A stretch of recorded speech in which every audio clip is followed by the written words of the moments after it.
Hi, my name's Derrick Broze. For the last 8 years, I've worked as a freelance investigative journalist based in Houston, Texas. Since 2012, I've covered a wide range of topics, from indigenous resistance at Standing Rock, to corporate and government surveillance, to covering important trials like Chelsea Manning's sentencing and the Silk Road trial.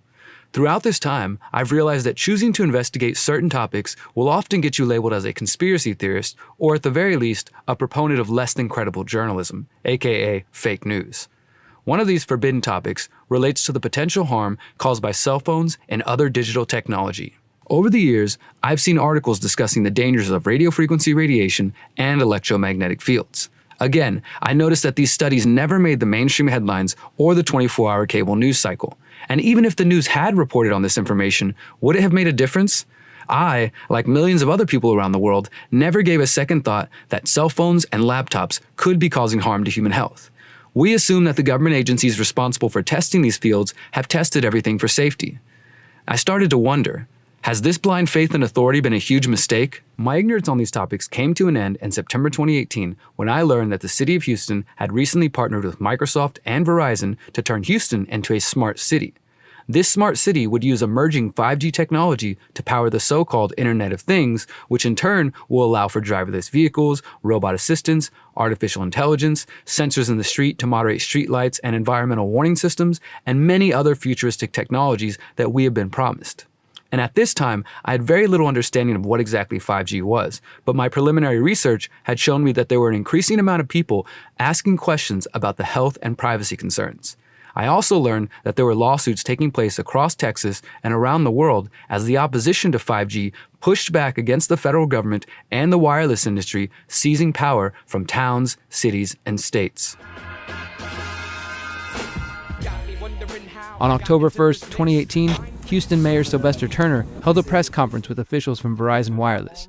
The mayor and Verizon CEO Hans Vestberg were on location at a Houston couple's home as they installed 5G equipment and helped the young couple become the world's first 5G customer. At this event, Mayor Turner and Mr. Vestberg were both questioned about the health and privacy concerns which have been raised by scientists, doctors, journalists, activists, and security experts. Both Turner and Vestberg told me that they were not aware of any health or privacy concerns. We're the first city for the installation of 5G anywhere in the world. It's just another bragging right. Okay, New York can't say it, LA can't, Chicago, Philadelphia, Atlanta, DC, but we can say it in the city of Houston. Mayor Turner, as far as moving forward with innovation and, like you said, wanting to be the first, has anybody stopped to look at any studies related to potential health effects of increasing the amount of small cells in the city, as well as privacy concerns that the American Civil Liberties Union and others have put out concerns regarding the push towards smart cities? Any thoughts on health and privacy? You know, I haven't seen any recent studies on it. I mean, the reality is that if you want to move things quicker, if you want to innovate, you're going to, the infrastructure is critically important. Is there any concern about the health effects of the increase in health and small cells? The studies that have been done over years has not shown any effects or health effects on the radio signals, and there's no difference. There are safety rules on all of it that is regulated by the regulator, how much power I was not satisfied with their answers, to say the least. I did more research, and the following week, I attended Houston City Council to share what I had found with the mayor and the council. Hello, members of City Council. How are you doing? Hope everybody's doing well today. Some of you know who I am. For those who are unfamiliar, I'll just introduce myself briefly. My name is Derrick Broze. I'm a journalist here in the city of Houston. I work for KPFT 90.1. I have a radio show Monday afternoons, and I work for the local news as well. I've emailed each of you, including the mayor, the last 3 weeks in a row, including this morning, related to the implementation of 5G technology here in the city. I'm hoping those didn't go to your spam folders and maybe somebody saw them, but if not, please do check your spam folders. I sent one this morning, and last week I was able to talk to the mayor a little bit at the unveiling of the world's first 5G customer here in the city of Houston. And the mayor expressed a desire to move forward, that the city wants to be number one. We want to be number one before New York, before Austin, before all these kinds of things. A lot of pride in moving the city forward with the implementation of 5G and all that it might bring, all the new technologies. However, what I've been sending to you guys in emails is the fact that there are a number of privacy and health concerns related to the rollout of 5G technology. This visit to council was followed by another. Just going to touch base on where we left off, I think 2 weeks now. I was talking to you guys about the 5G technology rollout. And another. There are many people asking questions, including scientists, doctors, researchers. And another. I attended the Houston Tower Commission meeting yesterday, where there was an appeal for a 5G tower that is going up in the 3rd Ward, where members of 3rd Ward have put together a petition trying to stop this tower because it's 35 feet away from someone's home. We've also talked with members of Tanglewood who've come here and spoken out about towers near elementary schools. We've talked with folks from Sharpstown to Acres Home, Montrose, all over the city who are concerned about the placement of the towers, some for aesthetic reasons, some for health reasons, others just generally not sure they want them in their neighborhoods. Thank you. Derrick, thank you for showing up today, because this is something that does need to have a light shine upon it. These videos gained more than 900,000 views on YouTube alone, leading activists from around the world to reach out to me and encourage me to keep going. And I'm really concerned, I think, with what it's, the people talking about the schools today are worried about the mayor and city council's close connection to certain industries and certain groups and how that might influence an issue. And I really, Mayor, after all this time of asking you face to face and asking the head of Verizon, the fact that you got awarded the 5G Wireless Champion Award in September 2018, I would hate to believe that that has anything to do with why you won't respond to any questions about 5G, why you haven't discussed the safety or lack of safety related to small cells, and why Houston is just marching forward, partnered with Verizon to implement 5G without giving the people of the city anything. You're not offering us anything. Can you say conclusively that it's safe? Can you say conclusively that we will still have privacy once 5G goes live? Or are you just concerned with being the first and making sure we have driverless cars and all these different things that you've talked about in interviews? Again, you were awarded the 5G Wireless Champion, so I would expect you to know something about what you were being given an award for. And just invite each of you to check your emails, check your phone calls, because people are emailing you, people are contacting you, and we need something from you guys. Otherwise, at least I just want to make sure that I keep coming here and putting it on record that you guys are ignoring the questions that people have. And in the future, if there are lawsuits for people getting cancer, getting illnesses, or other concerns, you guys will be held accountable. Your time has expired. Thank you. And I do support 5G. Thank you. Do you have anything to say about the safety, the health aspects of it, Mayor? Councilmember Christie. I was also featured on local news discussing the concerns around the 5G rollout. I confronted the mayor of Houston for his close ties to the wireless industry and ignoring the concerns about 5G. The mayor ran away from my questions at city council and on 3 different occasions in public. How you doing, Mayor? Hey, man. When are we going to get to sit down? When are we going to get to sit and talk down? I want to ask you a real... I already know what you want to ask me. Well, come on then. Then answer it. You know the question. You don't got to touch it, brother. Because you're the 5G wireless champion. Come on. Isn't that what they gave you? The award? The CTIA? The cellular industry gave you the 5G wireless champion award? And then you won't even answer any questions at city council. It's so funny. The people of Houston are concerned about privacy and health, and you're the 5G wireless champion, and you won't even listen to them. It's hilarious. Don't touch me, sir. Don't touch me. It's hilarious, Mayor Turner. I'll see you at city council. You can keep laughing. People of Houston are paying attention. Don't touch my equipment. Now they ignore me at city council. That's the problem. That's why I'm running. Due to the response from the mayor and the city, I ran a campaign for mayor of Houston calling for a moratorium on the installation of any more 5G towers until further studies are conducted. I'd like to give Houstonians a voice on a number of other issues that are not typically discussed in Houston. This includes police surveillance, the current 5G rollout, which is highly controversial to many Houstonians, as well. Over the last year, my research has involved interviewing health and privacy experts and uncovering the truth about the race to 5G. What I have learned is that the industry known as Big Wireless is colluding with the Federal Communications Commission to create a false demand for 5G in total disregard for the health and privacy concerns, and all the while using the rollout to strip away local power. I offer the conclusions of my research in the hopes that the public will question and oppose the promises of the 5G Trojan Horse.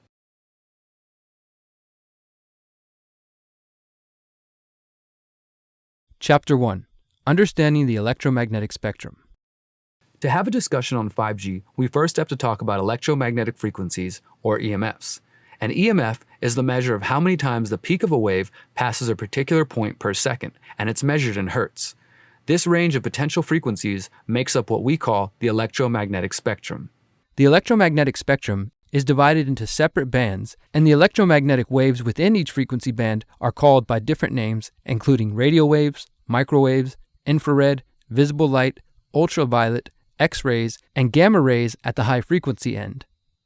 Within those bands, gamma rays, X-rays, and high ultraviolet are classified as ionizing radiation, meaning they have sufficient energy to ionize atoms, causing chemical reactions. Exposure to these rays can be a health hazard, causing radiation sickness, DNA damage, and cancer. Radiation from visible light and lower wavelength are called non-ionizing radiation because they apparently cannot cause these effects. What is 5G? Devices like cell phones, Wi-Fi, and Bluetooth all operate on the microwaves band of the electromagnetic spectrum. Microwaves are also used in mobile phones, and certain wavelengths are absorbed strongly by water molecules and so are used to cook food. These are not the wavelengths, however, that are used in mobile phones. Microwaves are used in Doppler radar, which is widely used for short-term localized weather forecasting and what you see on TV weather news. When it comes to cell phones, a new generation of cellular standards has appeared approximately every 10 years since 1G systems were first introduced in 1979. Each new generation is characterized by new frequency bands, higher data rates, and non-backwards compatible transmission technology. The second generation, or 2G, featured cell phones with texting and pictures. The third generation came about around 2000 with the introduction of phones with some internet, video, and images. The fourth generation came around 2009 with the introduction of smartphones and instant streaming of video, as well as the use of apps. As we move into 2020, the shift to the fifth generation, or 5G, has already begun. In addition to being promoted as the solution to 4K movie downloads, the new technology is expected to herald the beginning of smart cities, where driverless cars, traffic lights, pollution sensors, smartphones, and countless other smart devices interact in what is known as the Internet of Things. The Internet of Things, or IoT, is a fancy way to say that we will be surrounded by hundreds of thousands of interconnected devices and sensors which are gathering mass amounts of data that will be used to show you advertising, monitor your habits, and other uses that we can't even predict yet. The switch from 4G to 5G is a change unlike those of previous generations. One notable difference is that 5G technology uses much higher frequencies ranging from 10 to 300 gigahertz. 5G is using millimeter waves, which are easily blocked and do not travel far. The 5G rollout means the installation of hundreds of thousands of new cell sites, towers, and additions to existing infrastructure. Cities like Houston, Atlanta, Boston, Chicago, Denver, San Diego, New York, and Washington, D.C. have already begun to deploy 5G for residential and commercial uses. Let's take a moment to examine some of the concerns around 5G and EMFs in general. Chapter 2. The concerns around EMFs and 5G. Over the years, I've come across articles claiming that cell phones were giving people cancer or making them sick. I didn't pay too much attention at first, but when I finally decided to investigate the topic, I realized that there is ample evidence that the technology we are so hurriedly surrounding ourselves with might be putting our lives at risk in more ways than one. I started by trying to understand the concerns around EMFs. I went through hundreds of studies, including those funded by government sources and those funded independently. I came across studies discussing extremely low-frequency electromagnetic fields and their effect on DNA. The researchers concluded that cells exposed to extremely low frequencies, or ELFs, quote, presented an increase of the number of cells with high damaged DNA as compared with non-exposed cells. I found studies examining a potential association between nocturnal mobile phone use and mental health, suicidal feelings, and self-injury in adolescence. I also found an interesting study discussing the excitability of the brain being induced by radio frequencies. The study stated that, quote, these results suggest that low-intensity radio frequency fields can modulate the excitability of hippocampal tissue in vitro in the absence of gross thermal effects. The changes in excitability may be consistent with reported behavioral effects of radio frequency fields. A 2004 study found, quote, an increased risk of acoustic neuroma tumors associated with mobile phone use of at least 10 years duration. I also found studies that were inconclusive, like this one, which found, quote, no conclusive evidence of an association between the mobile and cordless phone and a meningioma brain tumor. The study discovered a, quote, indication of increased risk, but was not, quote, supported by statistically significant increasing risk, ultimately calling for further studies. A study by Kaiser Permanente examined rates of miscarriages for women near cell towers. The study of hundreds of pregnant women in the San Francisco area found that those who were more exposed to the type of radiation produced by cell phones, wireless networks, and power lines, radiation that grows more common every day, were nearly 3 times as likely to miscarry. The Kaiser Permanente study did not show definitively what was causing the higher rate of pregnancy loss, nor did it isolate the potential impact of cell phones or other producers of EMFs. However, the authors said the results underscored the need for more research into the potential dangers. During my investigation, I came across the name of Dr. Martin Pall, a professor emeritus of biochemistry and basic medical sciences at Washington State University. Dr. Pall is a published and widely cited scientist on the biological effects of electromagnetic fields, an expert in how wireless radiation impacts the electrical systems of our bodies. He has published 7 studies showing there exists sensitivity to electromagnetic fields and what is known as the voltage sensor in each cell of the body. A study by Pall found this sensitivity in response to Wi-Fi. He calls this effect an important threat to human health. According to Dr. Pall, there are at least 15 different ways EMFs harm humans, including changes in brain structure and function, changes in various types of psychological responses and changes in behavior, at least 8 different endocrine hormonal effects, cardiac effects influencing the electrical control of the heart, chromosome breaks and other changes in chromosome structure, histological changes in the testes, cell death, lowered male fertility, including lowered sperm quality and function, and also lowered female fertility, cellular DNA damage, including single-strand breaks and double-strand breaks in cellular DNA, cancer, which is likely to involve these DNA changes, but also increased rates of tumor promotion-like events, cataract formation, breakdown of the blood-brain barrier, melatonin depletion, and sleep disruption. In 2016, Dr. Pall released another study on EMFs in the Journal of Chemical Neuroanatomy. 18 more recent epidemiological studies provide substantial evidence that microwave EMFs from cell mobile phone stations, excessive cell mobile phone usage, and from wireless smart meters can produce similar patterns of neuropsychiatric effects. Lesser evidence from 6 additional studies suggests that shortwave, radio station, occupational, and digital TV antenna exposures may produce similar neuropsychiatric effects. Among the more commonly reported changes are sleep disturbance, insomnia, headache, depression, depressive symptoms, fatigue, tiredness, concentration, attention dysfunction, memory changes, dizziness, irritability, loss of appetite, restlessness and anxiety, nausea, skin burning or tingling, and EEG changes. He concluded that, quote, extensive epidemiological studies performed over the past 50 years all collectively show that various non-thermal microwave EMF exposures produce diverse neuropsychiatric effects. Dr. Pall also notes that the effects of EMFs were documented 49 years ago in the U.S. Office of Naval Medical Research report published in 1971.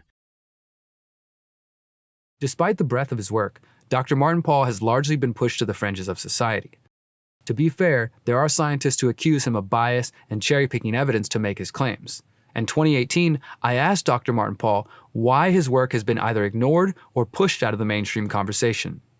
We quit funding the studies of this sort back between 1986 and 1999. We've done almost nothing since then. So basically, the U.S. government's been pushing these technologies at the same time doing absolutely nothing, or almost absolutely nothing, to protect us. The debate around the safety of cell phones and other devices that emit EMFs grew a little more heated in early November 2018 when the National Toxicology Program released data concluding that there is clear evidence that radio frequency radiation can cause brain and heart tumors in male lab rats. The $30 million study took more than 10 years to complete as researchers examined the effects of prolonged exposure to high levels of radio frequency radiation, specifically the type of radiation emitted via 2G and 3G cellular networks. The researchers write, quote, there was also some evidence of tumors in the brain and adrenal gland of exposed male rats. For female rats and male-female mice, the evidence was equivocal as to whether cancers observed were associated with exposures to radio frequency radiation. The NTP cautions that the results should not be applied to humans, and the FDA and other government agencies have also said that they do not support the conclusions and they do not apply to 5G. the exposures used in the studies cannot be compared directly to the exposure that humans experience when using a cell phone. In our studies, rats and mice received radiofrequency radiation across their whole bodies. The NTP stated, quote, "The lowest exposure level used in the studies was equal to the maximum local tissue exposure currently allowed for cell phone users." A major development from California's Department of Public Health. High use of cell phones may be linked to certain types of cancer and other health effects, including brain cancer and tumors, lower sperm counts, headaches, and effects on learning, memory, hearing, behavior, and sleep. The final report notes that it represents the consensus of the NTP and a panel of external scientific experts. I think the most important study is a study by the National Toxicology Program in a classic large carcinogenicity test, one of the largest ever performed, and for that matter, one of the most expensive. They found increased risk of the tumors, which we believe radiofrequency radiation is causing in man. Particular tumors called schwannomas. In the rats, they were in the heart. In humans, they're often in the nerve, the ear nerve, the vestibular nerve. In a health advisory, the NTP recommends those concerned about the potential health risks from RFR should, quote, "use speaker mode or a headset to place more distance between your head and the cell phone, or reduce the amount of time spent using your cell phone." The NTP seems to suggest that the only way to avoid the health concerns is to avoid using a cell phone. Ronald Melnick, a researcher and scientist who designed the exposure systems used in the study, disagrees with the FDA and the FCC. Dr. Shurin neglects to note that the International Agency for Research on Cancer, as part of the World Health Organization, classified radiofrequency radiation from wireless devices as a possible human carcinogen, based largely on findings of increased risks of gliomas and Schwann cell tumors in the brain, near the ear, in humans after long-term use of cell phones. The IARC designation of cell phones as a possible carcinogen has been highly controversial since it was first issued in 2011. In an opinion piece published by The Hill, Melnick stated that, quote, "simply claiming that conclusions about human risk cannot be drawn from animal studies runs counter to standard practices of evaluating human cancer risks by public health agencies, including the US EPA, NTP, IARC, and even the FDA. Every chemical known to cause cancer in humans is also carcinogenic in animals when adequately tested." In an interview with Josh Del Sol of Take Back Your Power, Dr. Melnick elaborated on the problems he sees with the U.S. regulatory agencies. Approximately $30 million was invested to see if cell phones cause cancer at levels at or below the allowable levels, right, in rats. And the answer is that there was a significant increase in schwannomas of the heart and gliomas in the brain, and then they just dropped it. So, I mean, I guess I want to ask the question, like, why do you think? Now we're getting into speculation here, and we know that Harvard, ethics department has written about the FCC's, being controlled by industry, but the FDA, we've heard in other conversations various things about them, but like, what's actually going on, and how significant of a thing is this, Ron, that the study was done, it showed cancer, and then they just dropped it? Help us to frame this here. Well, I can't tell you why they decided as such. All I can say is that they decided at this point, or as far as I know, not to do anything about this. This information was actually available in 2016 when the NTP released some of the partial findings because of the potential impact of these findings on the general population. The tumors in the heart and tumors in the brain were known in 2016. It could be that they don't want people to think that their cell phones pose a cancer hazard. Maybe they have other reasons, and I can't say whether or not the industry is having an influence. That is certainly a possibility. But it seems to me that from a public health perspective, what you'd want to do is understand the risk, quantify it, and do something about it. Promote precautionary principles. Even more recently, an August 2019 investigation by the Chicago Tribune found that currently available models of cell phones are already exceeding the safety limits set by the FCC. This means that the cell phones being used by millions of Americans are exposing them to dangerous levels of radiation. There is clearly sufficient evidence to warrant a mass warning to consumers of electronic devices, yet we are met with silence from health professionals and mainstream corporate media. But what about the health concerns around 5G? 5G is an emerging technology that hasn't really been defined yet. From what we currently understand, it likely differs dramatically from what we studied. Consequently, I believe that new wireless technologies, including 5G, should be adequately tested before their implementation leads to unacceptable levels of human exposures and increased health risks. Additionally, hundreds of scientists from around the world have signed the so-called 5G Appeal, a statement calling on a global moratorium on 5G. We, the undersigned scientists and doctors, recommend a moratorium on the rollout of the fifth-generation 5G for telecommunication until potential hazards for human health and the environment have been fully investigated by scientists independent from industry. 5G will substantially increase exposure to radio frequency electromagnetic fields on top of the 2G, 3G, 4G, Wi-Fi, etc. for telecommunications already in place. Radio frequency electromagnetic fields has been proven to be harmful for humans and the environment. At a May 2018 United Nations hearing, Claire Edwards warned the UN Secretary General Antonio Guterres about the dangers of 5G. Edwards is a co-organizer of a second appeal to stop 5G called the International Appeal to Stop 5G on Earth and in Space, which as of December 2019 had 186,352 signatories from 208 nations and territories.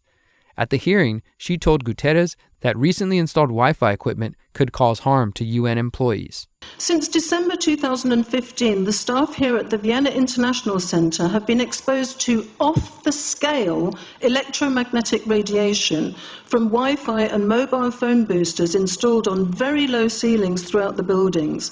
Current public exposure levels are at least 1 quintillion, that's 18 zeros, 1 quintillion times above natural background radiation, according to Professor Olle Johansson of the Karolinska Institute in Sweden. The highly dangerous biological effects of EMFs have been documented by thousands of studies since 1932, indicating that we may be facing a global health catastrophe orders of magnitude worse than those caused by tobacco and cigarettes.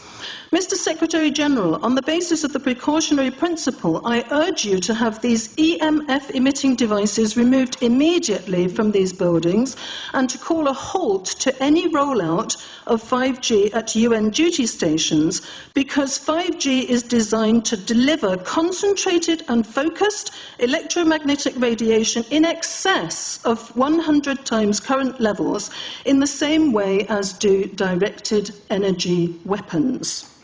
In line with the UN guiding principles on business and human rights, to protect, respect and remedy, 5G technologies must be subjected to an independent health and safety assessment before they are launched anywhere in the world. There is currently an international appeal signed by 237 EMF scientists from 41 nations urging the UN and particularly the WHO to exert strong leadership in fostering the development of more protective EMF guidelines, encouraging precautionary measures and educating the public about the considerable health risks. Guterres claimed he was ignorant to the dangers of the technology. Sorry, because we are talking with someone that is a little bit ignorant on these things. We're talking to the Wi-Fi systems? On the ceilings of these buildings, Wi-Fi boosters and cell phone boosters were installed without consultation, without information to staff in December 2015. The situation here is extremely dangerous. I have heard anecdotally of many people who have had health problems. I don't know if they are related, but the precautionary principle would dictate that we use our medical records to look into this and that we remove these dangerous devices immediately. Thank you. Well, I become worried because I put those devices in my house. So, Not a good idea. I will have to. I confess my ignorance on this. We will have to. But I'm going to raise this with WHO, which I think is the organization that might be able to deal with it properly, for them to. Put someone, their staff or organizations to work on that, because I must confess, I was not aware of that danger. To the extent that I put those things in the rooms of my house, in the ceiling. Groups like Physicians for Safe Technology have also called for caution and common sense on 5G. Doctors have begun speaking out about the concerns of surrounding ourselves with hundreds of thousands of new cell towers and small cells in the interest of 5G. Thank you very much for the opportunity to speak.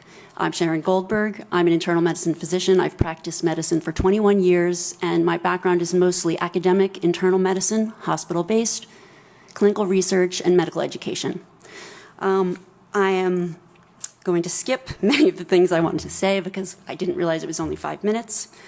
Wireless radiation has biological effects, period. This is no longer a subject for debate when you look at PubMed and the peer-reviewed literature. These effects are seen in all life forms: plants, animals, insects, microbes. In humans, we have clear evidence of cancer now. There is no question.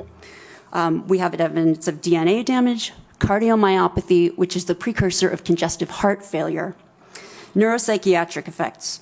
So 5G is not a conversation about whether or not these biological effects exist. They clearly do.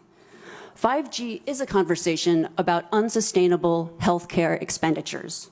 Why do I say this? We've been sitting on the evidence for EMR and chronic disease for decades. And now we are seeing all these epidemics appearing. So diabetes is the first epidemic. I think most of you know the statistics. They're very scary.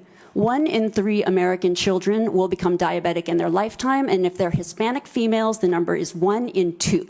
Okay. So what does this have to do with wireless radiation? Wireless radiation and other electromagnetic fields, such as magnetic fields and dirty electricity, have been clearly associated with elevated blood sugar and diabetes. That is what the peer-reviewed literature says. It is not opinion. The closer you live to a cell tower, the higher your blood glucose. That is based on hemoglobin A1C measurements. So the idea with small cells of putting the cells closer to people's homes and bedrooms scientifically is very dangerous. Thus far, there have only been a few politicians brave enough to speak out about this issue. Former Michigan State Senator Patrick Colbeck recently spoke out against the unprecedented rollout of this new untested technology. All of us know in our hearts we would not knowingly move our family, move our home next to a cell tower, right? We know it implicitly that there's something just not right there. The fact is that there have been studies talking about cell phone usage, and this is $20 million study by the federal government because they wanted to make sure absolutely beyond a reasonable doubt that they knew exactly what was happening with cell phone technology and cell phone usage. They found and they determined conclusively that there were carcinogenic effects. Now we're talking about what's going on with the 5G system. Just want to make sure everybody understands. The issue with 5G wireless deployment is not the convenience, because we all like the convenience. It's not the ease of deployment, because it's a lot easier just to pop something up on a tree than it is to actually bury it under the ground and route it to somebody's house in a hardware configuration. The issue is that 5G deployment, because it operates in a higher frequency band of 24 to 90 gigahertz, has to use a higher power density level to get through walls and get through solid objects. And that means you're going to have to put these things every 2 to 10 homes. So you're going to have a cell tower every 2 to 10 homes. Nobody would move next to a cell tower, right? So this is something that is a serious concern. And once again, remember that denial of request or denial permit request that you can put in? It's going to point back to the acceptable levels as determined by the FCC, not the EPA or not the CDC, the ones who usually take care of health concerns, but by the FCC, which is staffed by former members of the telecommunication industry. That's the fox guarding the hen house. In April 2019, New York Congressman Thomas Suozzi sent a letter to the FCC seeking answers about the technology. Suozzi wrote, quote, Small cell towers are being installed in residential neighborhoods in close proximity to houses throughout my district. I have heard instances of these antennas being installed on light poles directly outside the window of a young child's bedroom. Rightly so, my constituents are worried that should this technology be proven hazardous in the future, the health of their families and value of their properties would be at serious risk. New Jersey Congressman Andy Kim also sent a letter noting that, quote, current regulations governing radio frequency safety were put in place in 1996 and have not been reassessed for newer generation technologies. Despite the close proximity to sensitive areas where these high-band cells will be installed, little research has been conducted to examine 5G safety. Most disturbing of all, Senator Richard Blumenthal of Connecticut exposed that Big Wireless and the FCC have failed to do adequate independent studies into the effects of emerging 5G technology. At a Senate Commerce Committee hearing, Blumenthal questioned industry representatives about the absence of this research. In December of 2018, I sent a letter to FCC Commissioner Carr asking him to cite for me recent scientific studies demonstrating the safety of this technology. What research has been done, where has it been published and compiled. He has essentially failed to do so and just echoed the general statements of the FDA, which shares regulatory responsibility for cell phones with the FCC. If you go to the FDA website, pretty unsatisfactory. There basically is a cursory and superficial citation to existing scientific data saying, quote, the FDA has urged the cell phone industry to take a number of steps, including support additional research on possible biological effects of radio frequency fields for the type of signal emitted by cell phones. I believe that Americans deserve to know what the health effects are. My question for you, particularly Mr. Gillen and Mr. Perry, how much money has the industry committed to supporting additional independent research? I stress independent research. Is that independent research ongoing? Has any been completed? Where can consumers look for it? And we're talking about research on the biological effects of this new technology. Thank you, Senator. I think, thank you for your focus on the issue.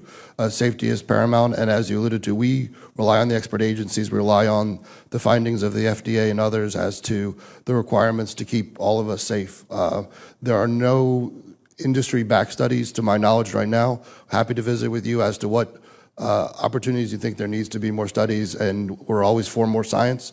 We also rely on what the scientists tell us. At the end of the exchange, Blumenthal concluded, So there really is no research ongoing. We're kind of flying blind here, so far as health and safety is concerned. Thank you, Mr. Chairman.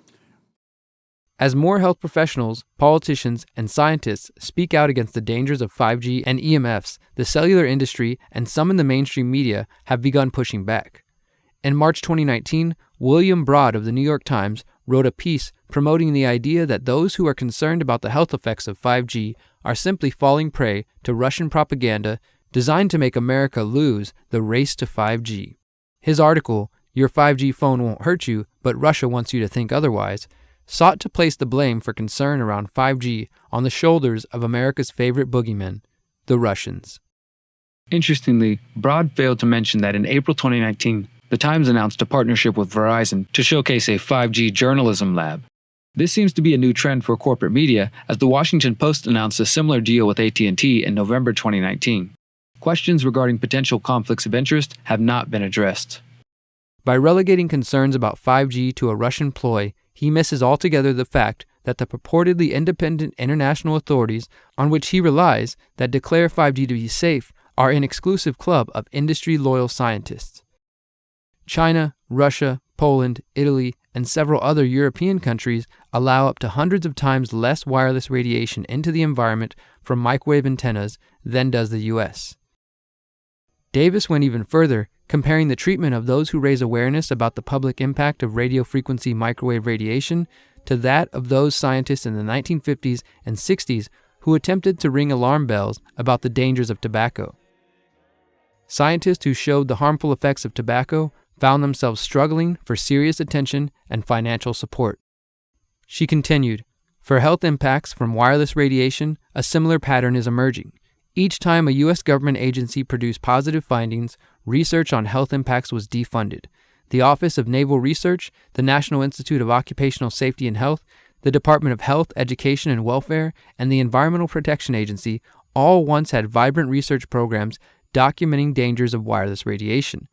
All found their programs scrapped, reflecting pressure from those who sought to suppress their work." Ironically, one of the sources for an extensive amount of research on the health effects of EMFs comes from Russia and Ukraine. In epidemiological studies of the population of Ukraine, a connection was established between leukemia in children and cancer in adults and exposure to EMFs at industrial frequencies. Specific injuries under radio wave exposure are development of cataracts, instability and leukocyte makeup of peripheral blood, and vegetovascular disorder. Additionally, on March 3, 2011, the members of the Russian National Committee on Non-Ionizing Radiation Protection approved a resolution on the effects of non-ionizing radiation emitted by cell phones. According to U.S. government agencies, cell phones and EMFs are non-ionizing, meaning they do not have the power to alter atoms in the human body. Because of this, and the assumption that heating alone cannot cause health problems, the public is told that non-ionizing means safe. The resolution by the committee says otherwise. The committee states that, quote, "urgent measures must be taken because of the inability of children to recognize the harm from the mobile phone use and that a mobile phone itself can be considered as an uncontrolled source of harmful exposure." The committee called for requiring health information regarding exposure to EMFs on the phone itself, as well as setting limits for children and teens using cell phones and laptops. As of 2019, no U.S. regulatory body has adopted similar measures. Regarding this debate around ionizing and non-ionizing radiation, I asked Dr. Martin Paul why some researchers claim that non-ionizing radiation is safe and others claim that it causes harm. When you're thinking about radiation, you're talking about the individual photons that make it up. And the fact is that the individual photons that make up non-ionizing radiation, particularly in the microwave and lower frequency ranges, don't have enough energy to influence the chemistry of our bodies. That's true. They don't. But we're not talking about the individual photons. It's the fields as a whole. And those fields as a whole put forces on a structure called a voltage sensor that controls these voltage-gated calcium channels. And that structure is extraordinarily sensitive to these fields. And that's why you get activation of the voltage-gated calcium channels and why you get excessive calcium in the cell. So we know why the system works. We know why it's so extraordinarily sensitive. And the industry's been claiming that these fields are not strong enough to do anything. But the reason the industry's wrong is because this structure is extraordinarily sensitive to the forces of the EMF. So this comes straight out of the physics, and this is where the physics background that I have has been very valuable, in addition to understanding the biology. Despite the attacks from mainstream news and promises from big wireless, there are a great deal of reasons to be concerned about health issues related to cell phones, laptops, smart devices, and 5G.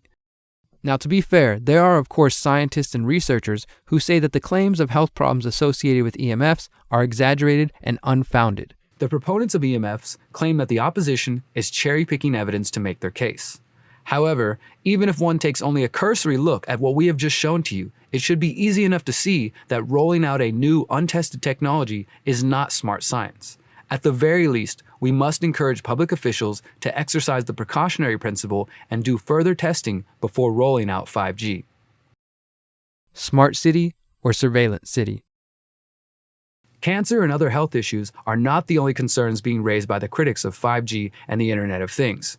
There are also a growing number of professionals, government agencies, civil rights attorneys, and activists who are raising important questions about the digital future. In April 2018, the American Civil Liberties Union released a guide detailing important questions that should be asked by city officials seeking to join the smart city evolution. When we talk about smart city technology or the Internet of Things in the government context, that what we're really talking about is, electronics that are maybe small and cheap that can be placed around the city and that essentially can be designed to collect information, whether it's visual information or audio information or information about, say, whether a parking space is occupied.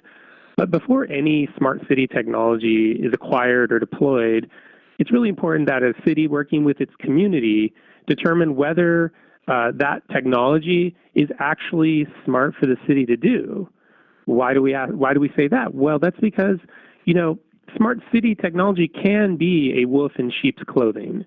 It can be another way for the government to amass information that it may not have wanted to collect for law enforcement purposes, but that might be vulnerable to that sort of use later, or that they may not have wanted to collect for immigration purposes, but that could potentially be vulnerable to that later. And again, this technology is often going to be collected by technologies that companies have developed. And so it's really important for the city and the community to be on the same page about who's going to own this data if we go forward with this project, who's going to be able to sell this data, and at the end of the day, are communities in control of these technologies? There already exist a few examples of what a smart city will resemble, including in South Korea. They envision sporting venues using 5G hot zones to deliver personalized video feeds of a customer's favorite player to their mobile device, or allow healthcare providers to test assisted surgery with augmented and virtual reality. Other use cases for the smart city technology include CCTV, traffic control, and smart lighting, where environmentally friendly lights automatically turn off when no one is nearby. Noticeably missing from this endorsement of Samsung's privacy list city is the fact that these CCTV cameras and devices are recording 24 hours a day and are capable of notifying law enforcement if someone jaywalks, speeds, or whatever other behavior the Crown has deemed illegal.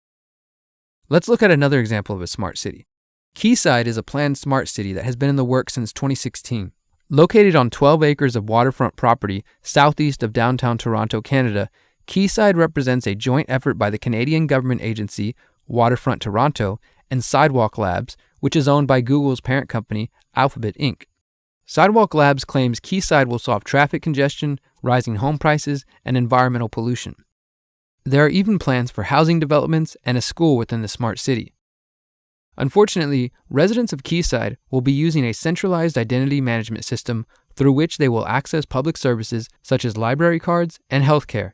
This means their data will be highly centralized, leaving it open to access by hackers and law enforcement.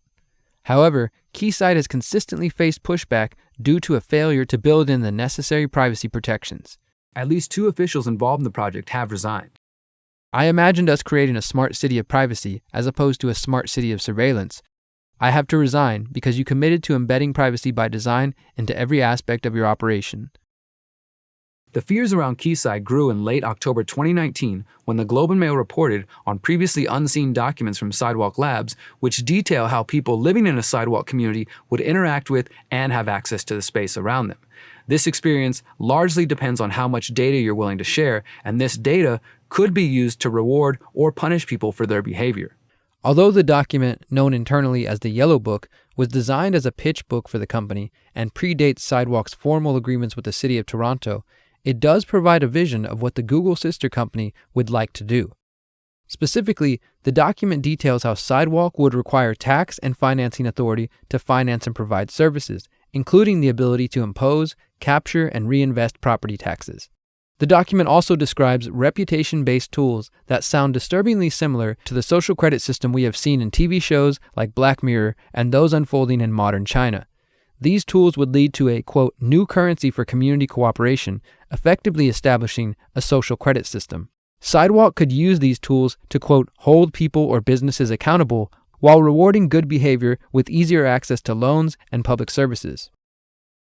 In response to the document leaks, Sidewalk said, quote, the ideas contained in this 2016 internal paper represent the result of a wide-ranging brainstorming process very early in the company's history. Perhaps due in part to the pushback against privacy invasions, in November 2019, Sidewalk Labs released a 482-page digital innovation appendix stating that none of Quayside's systems will incorporate facial recognition and that Sidewalk Labs won't sell personal information or use it for advertising. Sidewalk Labs says it will require explicit consent to share personal information with third parties. In places like San Diego, activists are already fighting against privacy invasions via environmentally friendly smart streetlights that are always listening. In other places like South Korea, the smart city vision is advancing quite quickly. A revolution, embracing the possibilities of super-speed 5G mobile internet in a country already one of the world's most digitally connected. We've led the world in developing 5G technology. As phone makers and service providers, we have set the standards, so we can be the first to release such services into the market. For most people in South Korea, it's the fun stuff of 5G that's the big draw. Effortless video chatting with as many friends as you want, in any guise you might choose. Real-time video gaming with multiple users and screens. Augmented reality and virtual reality. Even the ability to deliver holograms of your favorite sports or K-pop stars. South Korea's 5G providers are predicting massive uptake, even though only one smartphone maker currently has a device that can handle 5G. We're expecting at least 1 million of our customers to take up 5G before the end of the year. Then there's the wider possibilities offered by massive data transmission with hardly any delay. The development of smart cars and eventually driverless vehicles.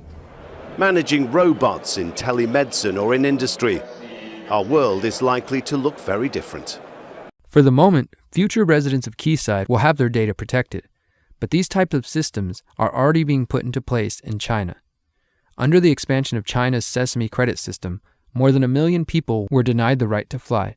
Chinese citizens live under constant surveillance with CCTVs and facial recognition a part of daily life. The U.S. is not far behind China. The U.S. government is also expanding their facial recognition capabilities, with the FBI maintaining a massive secret database of face prints. The 5G rollout, the growth of artificial intelligence, and the push towards a smart city future will only increase the potential for abuses of privacy. As we move ever closer to this smart city future, privacy and the liberty that comes with privacy are under extreme threat. A threat to local political control. In September 2018, the FCC passed a new rule putting the federal government in complete control of the 5G rollout. Although the original 1996 Telecommunications Act was the first power grab by the federal government, the September 2018 rule made it so that cities and towns had little ability to regulate or avoid the installation of so-called small cells and additional infrastructure needed for the 5G rollout. Under the new rule, phone companies can be charged no more than $270 to install each small cell antenna. Additionally, local authorities would have 60 days to review the proposed wireless infrastructure. Localities are already limited in deciding where the equipment can be located. The new rule also continued the tradition of forbidding localities from opposing the equipment on health grounds. The only acceptable claim is based on aesthetics. Basically, if you think the tower looks ugly, they'll turn it into a palm tree for you. The Republicans on the FCC stated that limiting the fees that cities can charge localities will free up capital for them to invest in local infrastructure. Democrat Jessica Rosenworcel was the lone dissenter, calling the rule, quote, extraordinary federal overreach. I do not believe the law permits Washington to run roughshod over state and local authority like this, and I worry the litigation that follows will only slow our 5G future. Rosenworcel was correct about litigation to follow. In the weeks after the October 2018 rule, 24 cities and counties filed lawsuits against the Federal Communications Commission. The matter was only made worse when in April 2019, President Trump issued an executive order about 5G. Local and state bodies must now approve new 5G infrastructure within 90 days.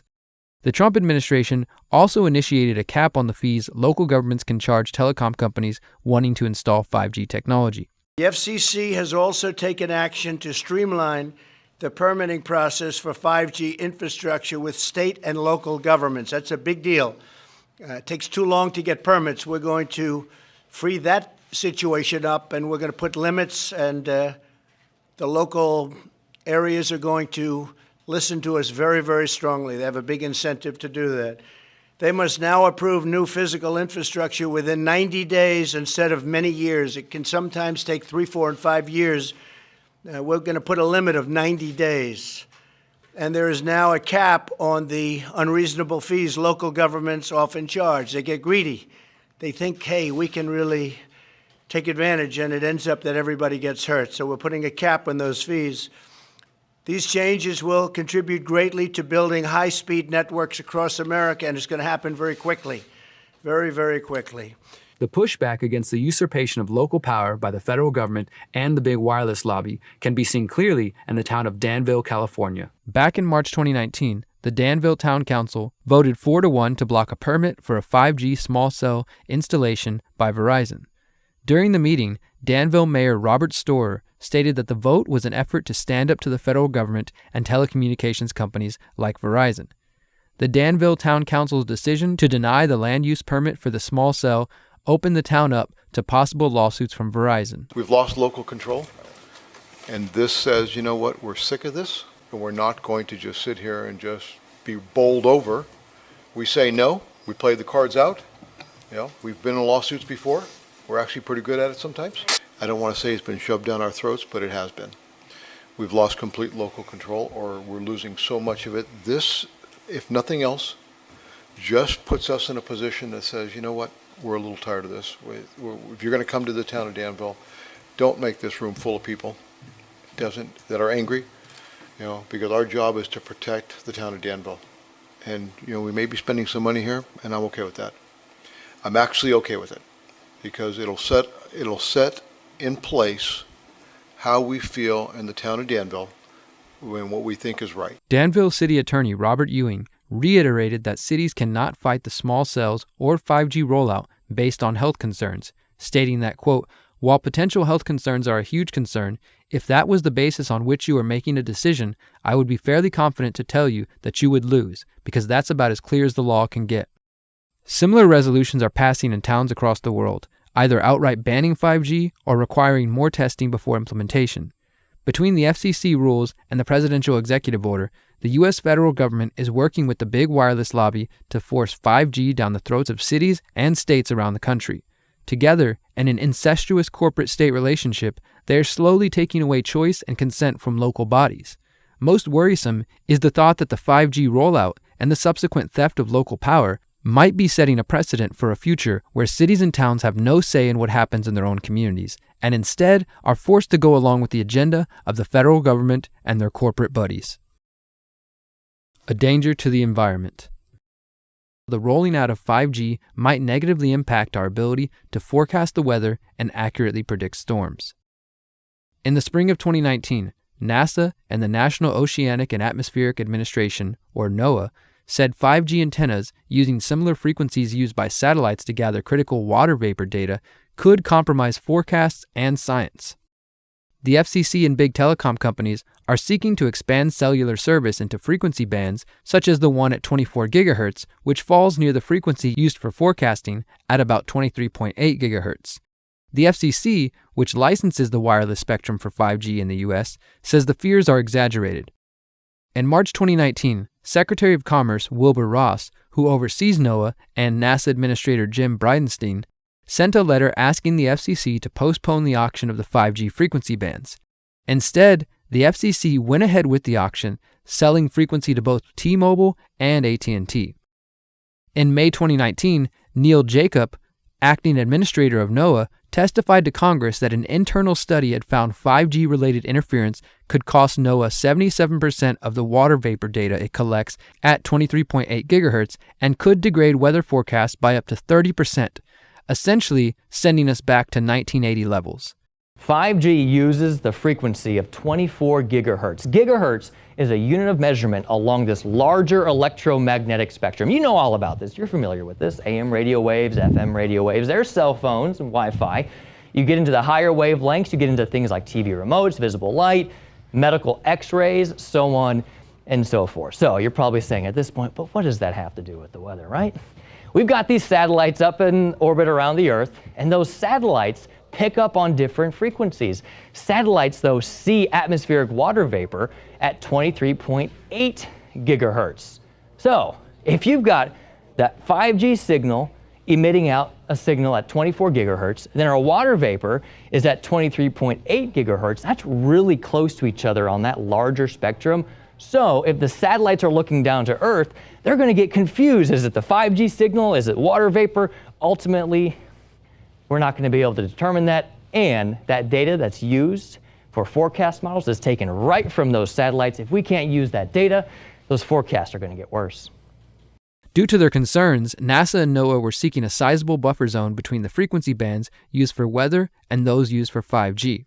This buffer is measured in units of decibel watts. Unfortunately, in late November 2019, at a meeting of the International Telecommunication Union, international regulators agreed to a buffer of 33 decibel watts until September 1st, 2027, and a 39 decibel watt limit after that.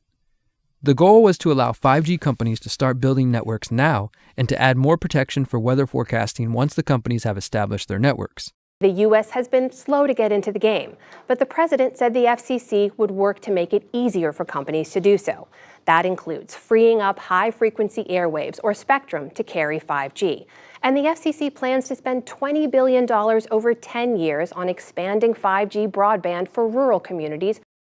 Erica Leix, a meteorologist and head of World Meteorological Organization, called the idea of having 8 years of lax regulation of grave concern to weather forecasters. Once again, regulators chose policies that benefit big wireless and fail to protect the planet and the people.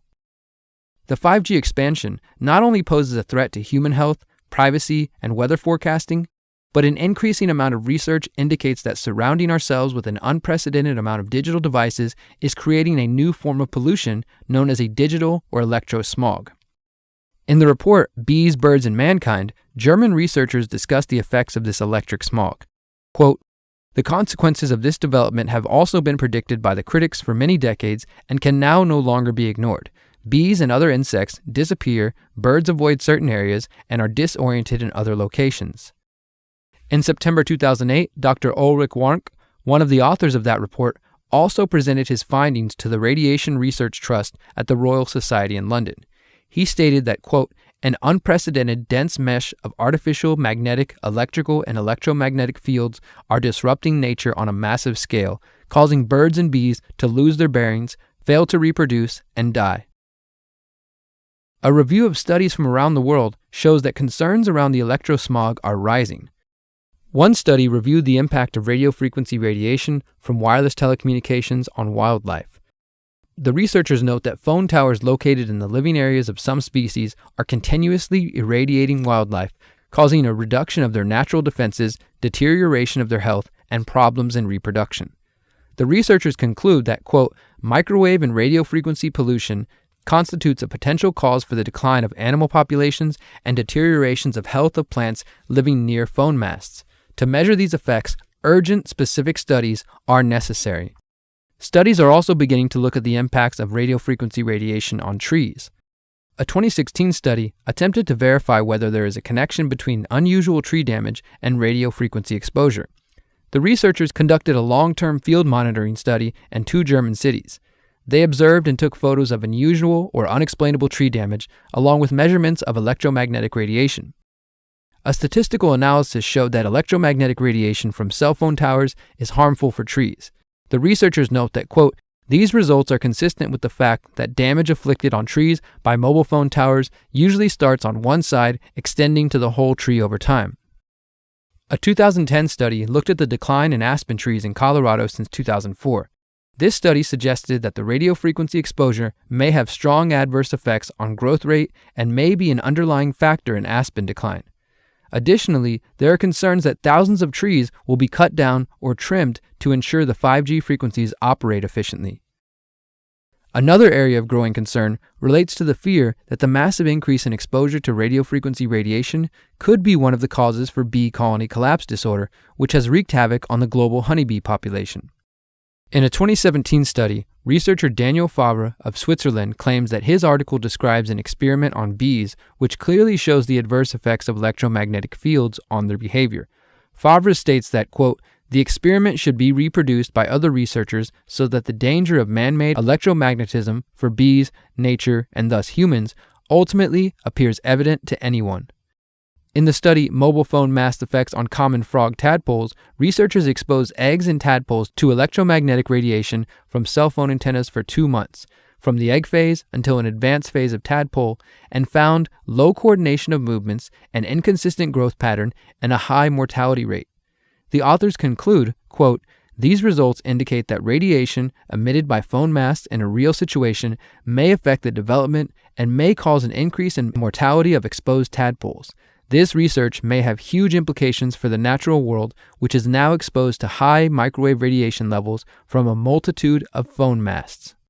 Ajit Pai is the chair of the FCC, and he joins me now. Welcome to the NewsHour. Thank you for having me on. So I want to ask you about what one of your Democratic colleagues on the FCC had to say about our efforts to get into 5G. She said, so far we've done more harm than good. She cites the president's tariffs on 5G equipment, says the White House has been alienating security allies. We need to expand that network. How do those things hamper your ability to build and grow the network? I respectfully disagree. If you look at some of the independent observers, they believe that the United States is in the lead when it comes to 5G. For example, Cisco recently put out a report suggesting that North America, led of course by the United States, would have twice as many 5G connections as Asia by 2022. That same month, ABI Research said flatly that the United States is in the lead in 5G. Last week, CTIA pointed out that the United States will have 92 deployments of 5G in the United States by the end of 2019, which is almost twice as many as any country in the world. And just on Tuesday, a report came out that was reported in Bloomberg, pointing out that 5G-related job listings in the United States have increased 12% just over the last 3 weeks. So these are objective indicia of the fact that we are in the lead in 5G, but we want to maintain that lead, and that's part of the reason why I was at the White House today to announce 2 new initiatives. Well, deployment is one thing, but consumer... But to those willing to do the homework, it becomes clear. There is ample evidence of negative impacts as a result of radio frequency radiation associated with cell phones, Wi-Fi, and likely 5G.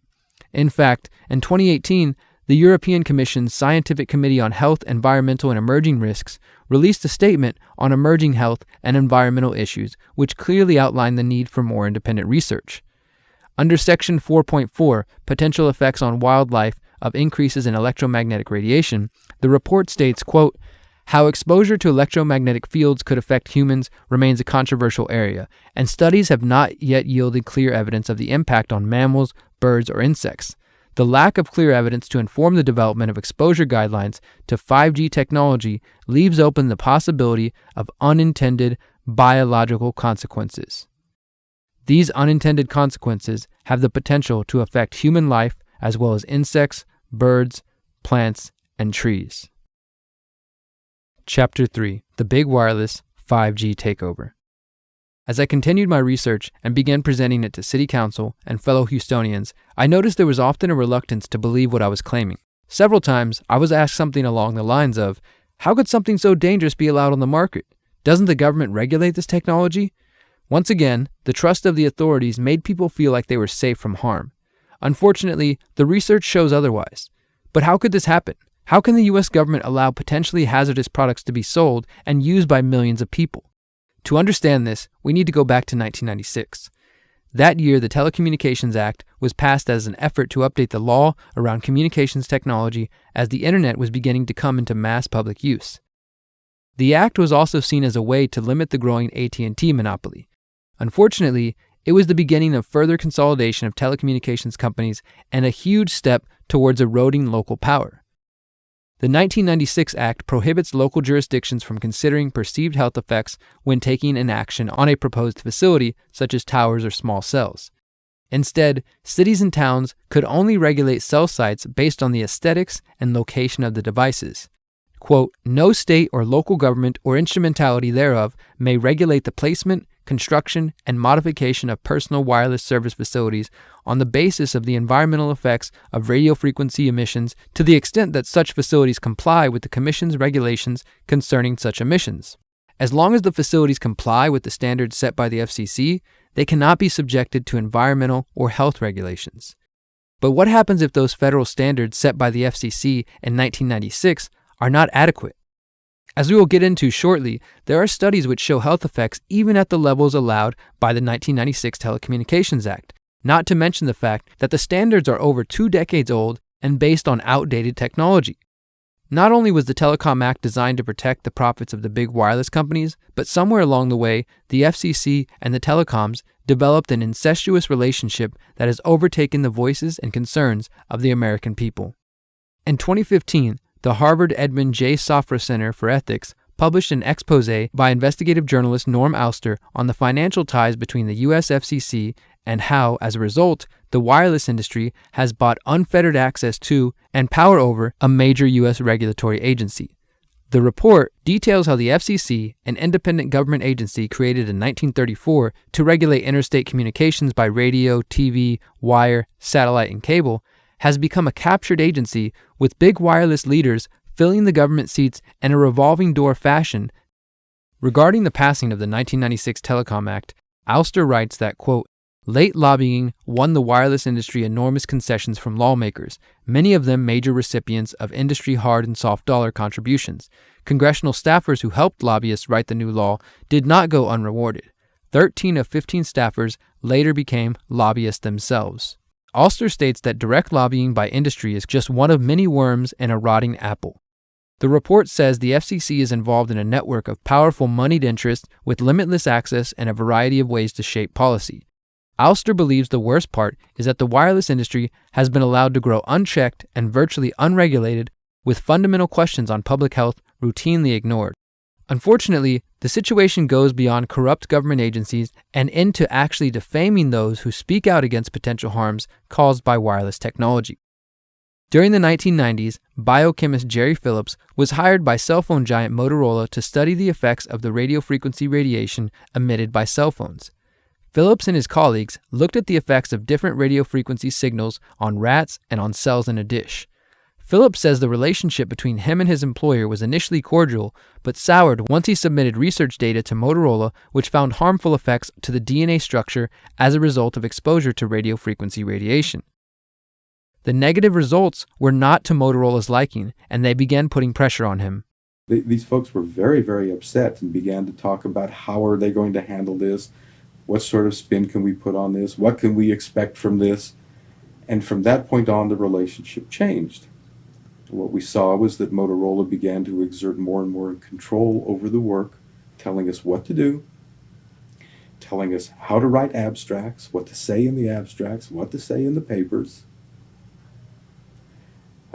I said, how to do the work. No, don't do this. Yes, do it this way.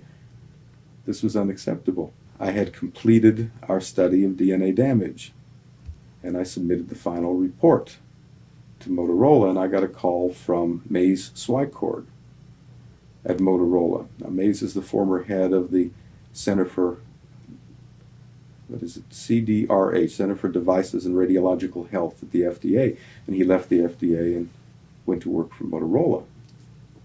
Keep that connection in mind. That's interesting. He also handpicked his successor at the FDA and tried to urge me not to publish the study. They didn't tell me not to. They just said, no, this isn't ready for publication. And they wanted me to do more work. I stopped taking calls from them, and I went ahead and published the study. It came out in 1998, and I wanted nothing more to do with any Motorola-related work. I wasn't going to put up with that kind of control. I wouldn't put up with that attitude. That was it. I think one has to exercise caution at this point. And what makes the cellular telephone research area so difficult right now is there is no money available for research other than that's coming from industry. So, I mean, what does this do? I don't have any faith in what comes out. I have absolutely none, not with my dealings with industry so far. In another example of industry attempting to influence research, we have Dr. Henry Lai of the University of Washington and fellow researcher Narendra Singh. The researchers were looking at the effects of non-ionizing radiation, the same type of radiation emitted by cell phones, on the DNA of rats. They used a level of radiation considered safe by FCC standards and found that the DNA in the brain cells of the rats was damaged or broken by exposure to radiation. After publishing the research in 1995, Dr. Lai would later learn of a full-scale effort to discredit the experiments. Lai and Singh caused controversy when they publicly complained about the restrictions placed on their research by their funders, the Wireless Technology Research Program. In response to this public action, the head of the wireless technology research sent a memo asking the University of Washington president Richard McCormick to fire Lai and Singh. McCormick refused, but the message was clear: get rid of anyone who makes our products look bad. In a leaked internal Motorola memo, executives claim to have succeeded in wargaming the Lai-Singh experiments. This shocked me, Lai says. The letter trying to discredit me, the War Games memo. As a scientist doing research, I was not expecting to be involved in a political situation. It opened my eyes on how games are played in the world of business. You don't bite the hand that feeds you. The pressure is very impressive. Think about that for a moment. An international corporation trying to exert pressure on scientists who draw conclusions that their product is causing harm to human health. Even further, Dr. Lai's experiments show negative health consequences at levels considered safe by the FCC. The captured agency report makes it clear that this type of corruption takes place because of the, quote, free flow of executive leadership between the FCC and the industries it presumably oversees. For example, at the time of the report's release, the chairman of the FCC was Tom Wheeler, a man with deep ties to the big wireless industry. In 2013, Wheeler was nominated as FCC chairman by Obama after raising more than $700,000 for Obama's presidential campaigns. And that's because for more than 30 years, Tom's been at the forefront of some of the very dramatic changes that we've seen in the way we communicate and how we live our lives. Wheeler led the two most powerful industry lobbying groups, the National Cable and Telecommunications Association and the Cellular Telecommunications and Internet Association, or the CTIA. The current chairman of the FCC could also be seen as another example of a captured agency in action. Ajit Pai, a lawyer and current chairman of the FCC, served as Associate General Counsel at Verizon Communications between 2001 and 2003, where he handled competition and regulatory matters. Pai was appointed to the FCC by Barack Obama in 2012 and then made FCC chairman by Donald Trump in January 2017. In conclusion, sorry, many people are still shell-shocked that I'm up here tonight. They ask themselves, how on earth did this happen? Well, moments before tonight's dinner, somebody leaked a 14-year-old video that helps answer that question. And in all candor, I can no longer hide from the truth. And so I might as well own it. Well, let's take a look.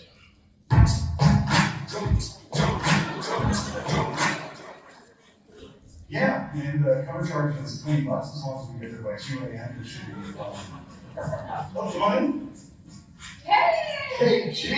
What's going on? Not much. Went to a 3 Doors Down concert at the UCI Center last night. It was fun. Oh, yeah, you don't blame UCI for more than 3 years. Oh, what's up? So I have to talk to you guys. Okay. As you know, the FCC is captured by industry, but we think it's not captured enough. So we go up with A plan, so what do you have in mind? We want to brainwash and groom a Verizon puppet to install as a feature. That sounds awesome. I know, right? There's only 2 problems. First, this is going to take 14 years to implement. So we need to find something smart, young, ambitious, but dorky enough to throw the scent on.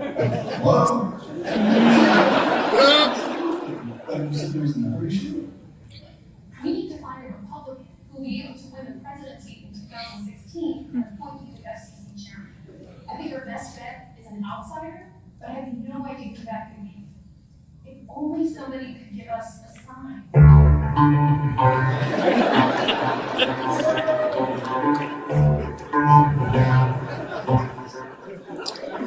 And that's, ladies and gentlemen, is how I became chairman of the FCC. FCC Commissioner Brendan Carr is another example of a government official working closely with industry and maintaining relationships which clearly present conflicts of interest. We're very excited about the build-out of 5G and next-gen internet infrastructure. Carr is credited with accelerating the 5G build-out.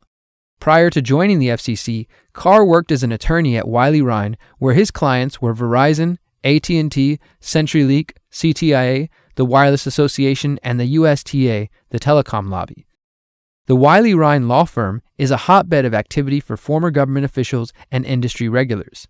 One of the founders of the law firm is Richard Wiley, himself a former FCC chairman. On September 30th, 2019, Commissioner Carr and other officials were in Houston to discuss the future of 5G. How do you respond to those communities around the country who are fighting based on property rights or just different, pushback? What's the FCC position on that? We're very excited about the build-out of 5G and next-gen internet infrastructure. And at the FCC, we've been really building on a lot of the policies that state and local leaders have been putting in place to make sure that every single community can benefit. It's really a great job story. It's a great story for economic growth. So we're really happy with the progress that we're seeing in building out 5G, both here in Houston and in a lot of other communities around the country.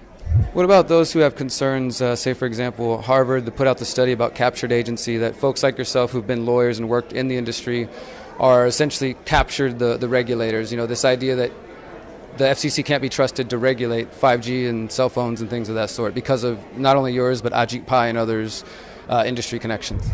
Yeah, we're really glad to see the growth in 5G. And one of the things that we've done at the FCC is build on the policies put in place by local elected leaders here in Houston. Texas, the state legislature put policies in place that help guide the way for 5G builds. So we're really excited with the progress that we're seeing by really taking the lead of so many of these local elected officials. No comment on the conflict of interest concerns? Thanks, man. Appreciate it. Good to talk to you. The following day, I was able to question Commissioner Carr for a second time, and once again, he avoided my questions. Mr. Carr, can I follow up with you on yesterday? Oh, I'm good, man. Thank you. All right, well, then we'll just do it this way. All right, so look, you have ties to the industry. We'll just be more blunt this time since trying nice doesn't seem to work with you guys. So you have ties to the industry. Thanks, man. You omitted those facts. This is not press. You're a public servant. You're walking the streets. So you've been with the FCC. You've worked with a law firm that defended the CTI, the people who organized this whole thing. The CTI gave the mayor the 5G Wireless Champion Award. I mean, essentially, this whole thing was just a big industry. There's not a single mention of lawsuits on the state level, on the federal level. I'm sure you're aware that there are cities in Texas that are suing right now because those are the stakeholders that are being ignored. They're not, the surveillance concerns are being ignored. You guys talked about all these sensors, all these great things, but not a single person mentioned that there are privacy concerns, there are health concerns that I know you're aware. The FCC recently announced that they're even going to reevaluate cell phones because the Chicago Tribune study showed that iPhones are putting off 200 times the radiation that you guys allow and say is safe. I mean, realistically, you can't even comment on that? Thanks, man. It's really good to see you again. Thanks for showing up at the event. Appreciate it. Of course I'm here, but I mean, I'm just saying people see you respond like this and it doesn't even seem like human. You can't even acknowledge or say a simple statement. But I guess that's what we should expect from the federal government. Much of this revolving door relationship between industry and government can be traced to the CTIA, the Cellular, Telecommunications, and Internet Association. Established in 1984, the CTIA claims to represent the U.S. wireless communications industry from carriers and equipment manufacturers. The CTIA, quote, advocates for legislative and regulatory policies at federal, state, and local levels that foster the continued innovation, investment, and increasing economic impact of America's wireless industry. CTIA is active on a wide range of issues, including spectrum policy, wireless infrastructure, and the Internet of Things, among others. They also host events on topics ranging from cybersecurity to 5G.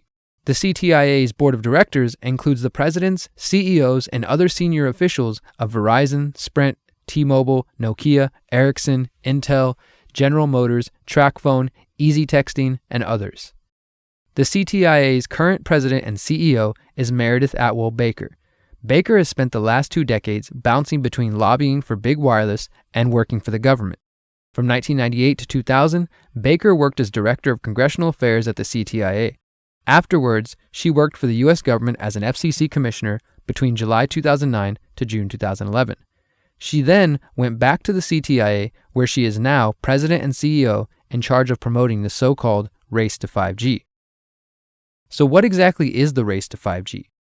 If you've paid attention to any media or visited a cell phone store recently, you've likely heard of the buzz about 5G, and more specifically, the race to 5G. Geopolitically speaking, the race to 5G describes the ongoing rift between the US and China, a kind of digital Cold War where the two superpowers race to implement the next generation of cellular technology because of its potential for massive profit and massive data collection. The American media and President Trump have stated that Chinese company Huawei could use their 5G infrastructure to spy on Americans. Trump has called on federal officials and American companies to abandon Huawei equipment. This fear of Chinese spying using 5G equipment completely ignores the reality that the U.S. government has the same exact opportunity to pressure American companies to spy on the private data of Americans. The race to 5G could also be described as a clever marketing concept designed to sell consumers an upgrade they did not know they wanted or needed. Not to mention an upgrade that has sparked lawsuits and has many health and privacy concerns. As part of the ongoing race to 5G, telecom companies are promoting 5G as the solution for faster downloads and high-definition movie streaming. It's not immediately clear if the public is demanding faster downloads, but the telecoms, global governments, and the tech industry are pushing the shift towards 5G. While it is true that 5G has the potential to spur on innovation in the fields of medicine, manufacturing, entertainment, and other industries, there has not been a truly organic call for this emerging technology. It seems much of the hype around the 5G rollout is coming from the CTIA itself. Yes, the Cellular, Telecommunications, and Internet Association, the organization created to lobby explicitly for the wireless industry. The CTIA is big wireless. 5G is a race, and we must win. The sheer power of innovation in the US will come up with new types of services and applications that will ride on top of those networks. Mobile 5G, big opportunity. Video IoT, and a competition amongst cities to bring smart city to life. I think 5G is the biggest and most important evolutionary step in the history of wireless. We know the best path to ensuring 5G. One of the ways the CTIA has spread enthusiasm for the race to 5G is by working with city officials. The CTIA has been honoring city mayors who have worked to erode local authority regarding the 5G rollout. Thank you, Derrick. Thank you very much. The 5G Wireless Champion Awards honor the state and local officials who, quote, bring next-generation 5G networks into communities and remove barriers to the deployment of next-generation wireless infrastructure. In 2018, the CTIA gave out 3 5G Wireless Champion Awards to mayors across the United States, including Houston's Mayor Sylvester Turner. I think you're always assessing, the pros and the cons, but I haven't seen anything that would cause us to slow down. As I mentioned earlier, it was the mayor's response to my questions about 5G which encouraged me to look deeper. I found out that in July 2018, Mayor Turner stood side by side with Verizon Wireless officials to announce plans to roll out 5G technology in Houston. The mayor said 5G will turn Houston into a smart city with better control of traffic flow, money-saving smart streetlights, and driverless cars. By September 2018, Turner was awarded the 5G Wireless Champion Award by the CTIA. The CTIA stated, quote, under Mayor Turner's leadership, Houston has streamlined the permitting process by not requiring a license or attachment agreement for new poles or small cells, and completes review ahead of deadlines. Despite my efforts at emailing the mayor and city council about the concerns and visiting city council many times, I continued to be met with silence. When I decided to run for mayor, making 5G a central part of my campaign, I finally had the opportunity to call out the mayor to his face and in front of the people of Houston. I think I'm probably the person who knows the most about smart grids and 5G on the stage. Go ahead and use your favorite search engine, search Derrick Broze 5G. You'll find here's where the videos that have been going to city council in front of this council member and this mayor about the privacy concerns, about the health concerns, about the loss of local power concerns. The mayor can sit here and say that they're giving you a voice, but the fact of the matter is last summer, the mayor was given the 5G Wireless Champion Award by the telecom body specifically for removing regulations and restrictions. Go look at the press release and rolling this forward. I've been there, going to city council over and over. The mayor's literally ran away from me 3 times asking him questions about this. He can sit up here on stage and act like he cares about your privacy. I've actually interviewed attorneys with the American Civil Liberties Union who said that 5G and the smart grid could, quote, be a wolf in sheep's clothing that allows government surveillance, police surveillance, local surveillance. There's also hundreds of doctors questioning the health concerns. There's loss of local power concerns. Look my name up, look up 5G. You'll see who's been fighting and bringing these concerns to the table, because none of these people have it, and they're just going to be asking about it. Sylvester Turner and mayors like him are a problem, but they are a symptom of a bigger battle. The CTIA uses the 5G Wireless Champion Awards and other local programs to convince mayors and local officials to support the 5G agenda. This allows the agenda adopted by the federal government and big wireless to be filtered down to the state and local level. Now to another first for the city of Houston. We first told you about this last week. Our city is going to be among the first in the country to experience 5G wireless technology. Verizon announcing that it is going to begin rolling out a residential network before the end of the year and then a mobile version next year. It's going to change how some people use their phones, but the impact stretches well beyond handheld devices to transportation, healthcare, and entertainment. Despite a number of lawsuits from cities and states, objections from scientists and health professionals, concerns from citizens, politicians, and journalists, the CTIA, the FCC, and Donald Trump continue to push the 5G agenda forward. As I discovered in my research, there are health and privacy concerns around cell phones, Bluetooth, Wi-Fi, laptops, and other digital devices. The research shows we should limit our exposure to these devices and find ways to protect our privacy. We should also recognize that the major difference between the 5G smart grid and the current technology is that once 5G rolls out, you will not be able to avoid it. You can choose not to use a cell phone or not install Wi-Fi in your home, but once the 5G network is complete, you will be surrounded by hundreds of thousands of sensors, small cells, and other infrastructure. Once I understood the implications of this, I realized I had to know what I can do to protect myself, my family, and my friends. Chapter 4. Solutions. The reality is that we are already living in the electro-digital smog. The public has excitedly purchased the latest upgrades to their digital technology of choice, from smartphones to laptops, doorbell cameras, public Wi-Fi networks, home assistants, smart houses, and the early stages of 5G.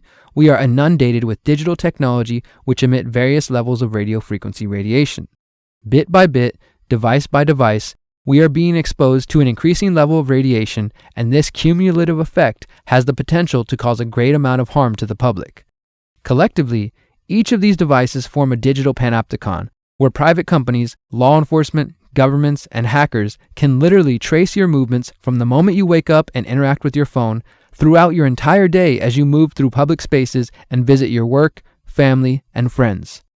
If the public doesn't wake up to these dangers and quickly organize a massive global effort to push back against 5G, the smart city future seems inevitable. So what would this pushback look like, and what can we do as individuals? First, the opposition would need to involve ending the relationship between big wireless execs and government officials, as well as an honest discussion about the established dangers posed by our digital world. Organizing political opposition should take place at all levels, but I highly encourage everyone to start getting involved in their local communities and asking about the dangers presented in this documentary. You can join a local group that might be talking about 5G, privacy, health, or the environment, and let them know about these concerns. If there isn't a group already, you can start one.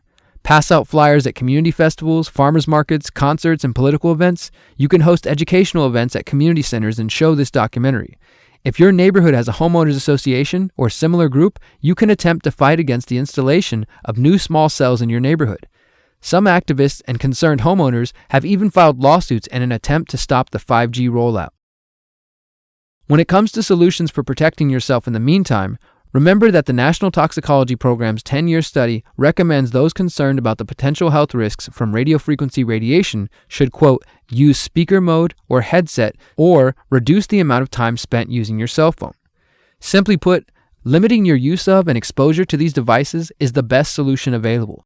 I would recommend turning your phone on airplane mode when not using it, or simply turning it off when not in use. I know, it's a scary thought, but we will survive. I would also stop using Bluetooth headphones and stop using Bluetooth while driving in your vehicle.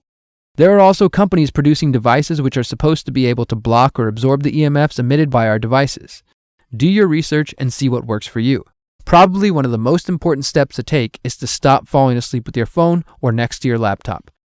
I also started unplugging my Wi-Fi at night to protect myself from unnecessary exposure while I'm sleeping. The exposure to these devices and the radio frequency radiation they emit has the potential to disturb your sleep and create stress. This can cause an overall decline in the body's ability to heal and repair at night. When it comes to your home or office, I recommend rewiring as much as possible using Ethernet cables for your desktop or laptop. This will allow you to remove Wi-Fi if you choose and drastically decrease your exposure. There are even options available to use Ethernet connections on your cell phone. There are also similar concerns regarding the smart meters which have been rolled out around the US. Do some research and find out if you can opt out of a smart meter in favor of an analog meter.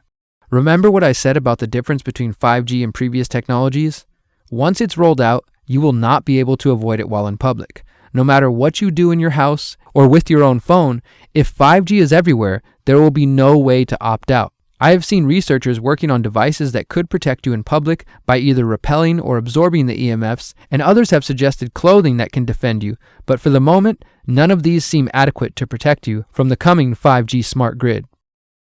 So after spending the last year diving deep into this topic, interviewing experts, and networking with other researchers, I have no doubt that 5G is being promoted under false pretenses.